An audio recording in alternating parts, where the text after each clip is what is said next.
This Sunday, the Chicago Sun-Times printed a summer reading list generated by ChatGPT. The books aren't real. A bookstagrammer named Tina, who is holding up her very real copy of this very real print edition of the Chicago Sun-Times that came out this Sunday, features this reading list. It's a list of 15 books in total. The only problem, they aren't real. Here's one person's very helpful annotation showing all of the books in red. Tidewater Dreams by Isabel Allende, The Last Algorithm by Andy Weir.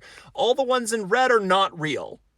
None of these books exist. I'm not sure if this makes it better or worse, but the Chicago Sun-Times apparently didn't even write the article that was definitely generated by ChatGPT. It was actually pulled from a syndicate service, so they didn't even have a staff writer do this. They pulled it from a newsbank database.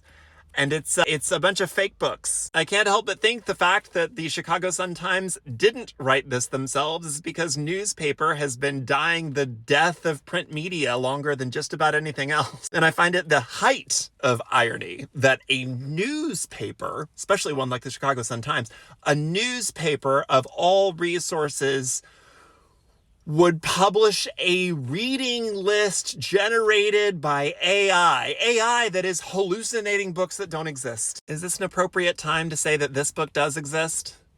Is this an appropriate time to say, hey, maybe read books by real human beings that don't use AI? Maybe, use the power of human intelligence to come up with the words? Is now an okay time to plug? Did we desperately need a reading list so bad you couldn't just poll the rest of the office and just say, hey, what are y'all reading? Or something like that. This was the best we could come up with. Where's Hannah Waddingham and her shame bell when we need it? This sort of low effort embracing of AI lives in conversation with this anti-intellectualism, death of expertise thing. And it just seems so emblematic of everything that's wrong with everything right now. I hate this. Thank you. Goodbye.